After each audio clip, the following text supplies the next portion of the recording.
Magaling.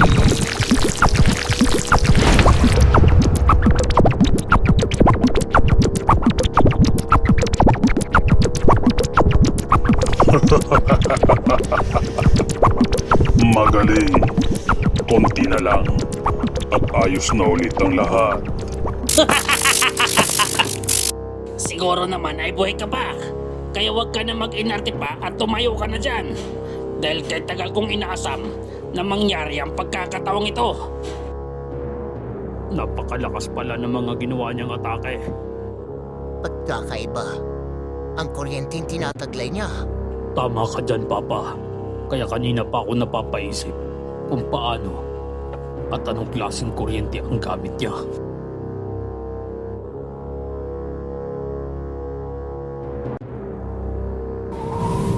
Mukhang hindi maganda ang pinupulong ng hangin.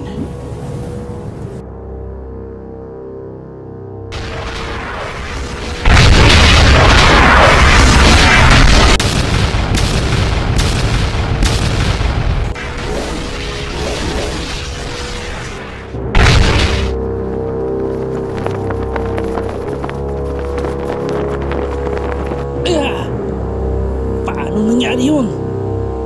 Ning wala man lang bakas na pinsala sa kanyang katawan.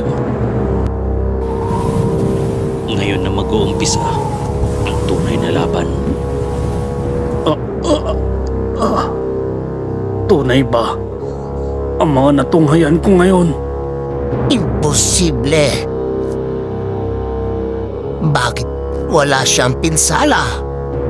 Inaamin ko napakalakas na nga ng iyong kapangyarihan kumpara nung pinagtulungan niyo pa ako ni Zack Netero. Pero kahit na ano pang gawin mo, Zeke, hindi ka mananalo sa akin. Siguraduhin mo na! Sige lang! Etong sa'yo!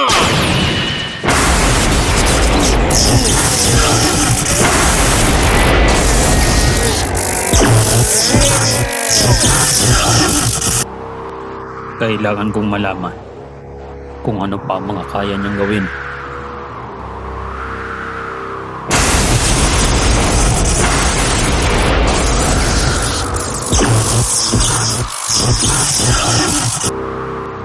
Umaasa ako mapapagamit mo siya ng iba pang mga abilidad.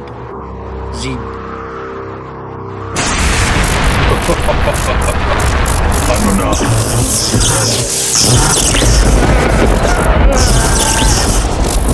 Ibang klase ka talaga! Mas lalo ka pang lumalakas ngayon kumpara dati! Ganun ka rin naman, Zeke. Di ko nga akalaing ganito nakalakas ang tinataglay mong kuryente. Nagsanay ako ng gusto. Pinili ko mamuhay sa lugar na to upang palakasin ng gusto ang mga abilidad ko! Hindi maganda to. Bakit biglang mahinaw na lang ang isang yun? Nang wala na akong maramdaman ng pagkabahala mula sa kanya. Ano nang gagawin mo ngayon, Zeke?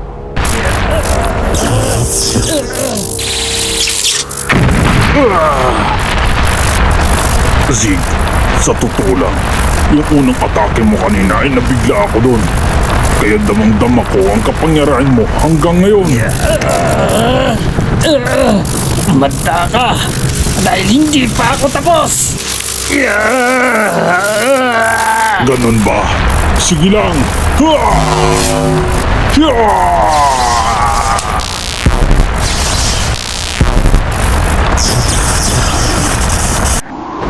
Grabe! Sobrang lakas ng dalawang yun! Pero ano pa ba ang kaya nilang gawin?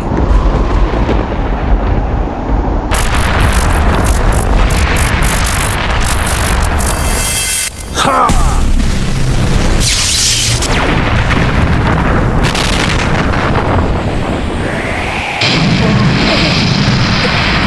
Grabe! Napakalakas nun! Kahit napakalayo namin sa kanila, ay napakalakas pa rin ang pagyanig ng lupa. Ibang klase ang dalawang yun. Ibang klase ang laban nilang dalawa. Kung hindi ko lang kilala ang ating ama, Malamang iniisip ko ng halimaw silang dalawa. Pero paano nga ba niya nakokontrol ang ganyan kalakas na kuryente?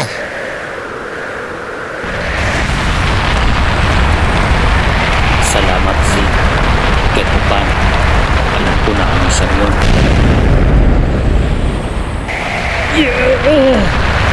Anong gagawin ko? Hindi ko na sila makita. Hindi ko na alam kung ano na nangyayari. Hindi pwede to. Hindi ako papayag. Ha! Sige, ganyan nga. Sige, Zig. Yan ang gusto ko. Busugin mo ako, Zig.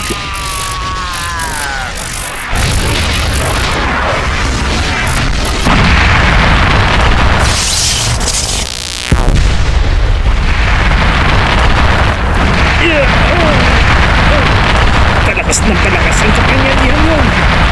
Hindi na ako pwede magtagal pa rito. Kailangan ko nang umalis. Tao pa ba ang mga yun? Kaya ba ng tao ang maglabas ng ganyang kalakas na kapangyarihan? Ano na ba talaga ang nangyayari doon? At sino sa kanilang dalawa ang may gawa na ito? Napakalakas! Ngayon na!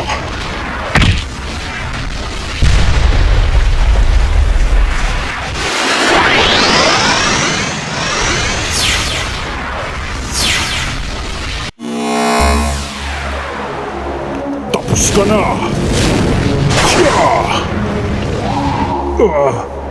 Naglaho siya. At ganun din ang aura sa buong paligid.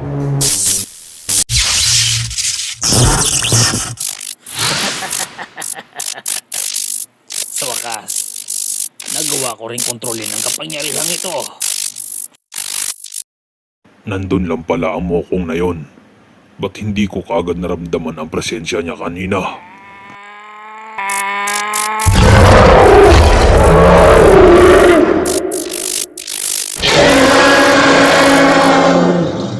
Sige! Ha! Sugod lang!